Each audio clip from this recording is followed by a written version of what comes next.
മിശിഹായിൽ പ്രിയമുള്ള സഹോദരി സഹോദരന്മാരെ, പ്രിയമക്കളെ, ഈ പ്രഭാതത്തിൽ ലൂക്ക അറിയിച്ച കർത്താവ് മിശിഹായുടെ പരിശുദ്ധ സുവിശേഷം 9-ാം അധ്യായം 62-ാമത്തെ വാക്യം സെന്റ് ലൂക്സ് ഗോസ്പൽ ചാപ്റ്റർ 9:6-2.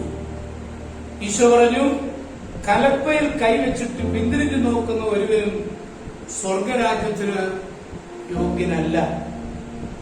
വളരെയേറെ പ്രാർത്ഥിക്കുകയും ദൈവികതമനുസരിച്ച് ജീവിക്കുകയും ചെയ്യുന്ന ഒരു പാവപ്പെട്ട മനുഷ്യന്റെ വീട്ടിൽ ഒരിക്കൽ വസ്തുവകകളുടെ കരം പിരിക്കുവാൻ നിയുക്തനായ ഉദ്യോഗസ്ഥൻ വന്നു.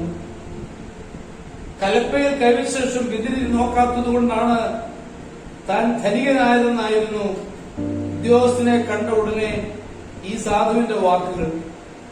ഉദ്യോഗസ്ഥന് സന്തോഷമായി. ലക്ഷക്കണക്കിനുള്ള സമ്പത്തിനെ കുറിച്ച് ഇയാൾ വിവരിക്കുമെന്ന് ഉദ്യോഗസ്ഥൻ ചിന്തിച്ചു. അദ്ദേഹം ചോദിച്ചു, താങ്കൾക്ക് ഏറ്റവും അമൂല്യമായിട്ട് എന്താണുള്ളത്? എനിക്കായി വാസമൊരുക്കുകയും എന്റെ ജീവിതത്തിലേക്ക് ഉറ്റുനോക്കിയിരിക്കുകയും ചെയ്യുന്ന ഒരു രക്ഷകനിക്കുണ്ട്. കൂടാതെ വിശ്വാസ തീക്ഷ്ണതയും നിർമ്മലയുമായ ഒരു ഭാര്യയും അനുസരണയും ബുദ്ധിശാലികളുമായ 2 മക്കളും എനിക്കുണ്ട്. ഈ മറുപടി കേട്ടപ്പോൾ ഉദ്യോഗസ്ഥന് മുഖം വിളറി. അയാൾ സ്വയം ചിന്തിക്കാൻ തുടങ്ങി. ലൗകിക സമ്പത്തിന്റെ കണക്കെടുക്കുവാനെത്തിയ തന്റെ ആധ്യാത്മിക സമ്പത്ത് എത്രയോ ശൂന്യമാണ്. തകർന്ന കുടുംബം, എല്ലാ ധർമ്മത്തിലും പെട്ട കുട്ടികൾ.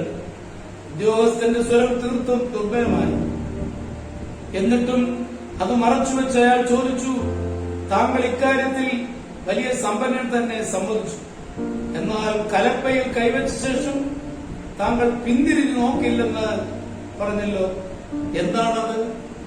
അയാൾ പറഞ്ഞു, സർ, എനിക്കിഷ്ടം പോലെ സ്വത്തും സമ്പത്തും ഉണ്ടായിരുന്നു. പക്ഷെ എന്തൊക്കെ ഉണ്ടായിരുന്നിട്ടും കുടുംബത്തിൽ സമാധാനവും സന്തോഷവും ഉണ്ടായിരുന്നില്ല. ദിനവും മദ്യത്തിൽ മുങ്ങി അനേകം കുടുംബങ്ങളുടെ സ്വസ്ഥത ഞാൻ നശിപ്പിച്ചു. എന്റെ ഭാര്യയും മക്കളും എന്റെ വരവ് ഭയത്തോടെ വീക്ഷിച്ചു. അവസാനം ഞാൻ എന്റെ ഈശോയെ കണ്ടെത്തി.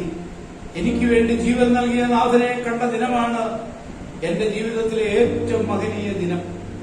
അന്നു മുതൽ പിന്തിരിഞ്ഞു നോക്കാതെ ദൈവം നൽകിയ കലപ്പയുമായി ഞാൻ ദൈവവചനത്തിനു വേണ്ടി വയലുകൾ ഒരുക്കി വരുന്നു. അന്നു മുതൽ ദൈവം എന്റെ കുടുംബത്തെ ആധ്യാത്മികമായി അനുഗ്രഹിച്ചുകൊണ്ടിരിക്കുന്നു. അതുകൊണ്ടാണ് ഞാൻ മഹാസമ്പത്തെന്ന് സമ്പന്നനാണെന്ന് പറഞ്ഞത്. ഈശോയെ കണ്ടെത്താനുള്ള ദാഹത്തോടെ ആ ഉദ്യോഗസ്ഥൻ പുറത്തേക്ക് പോയി.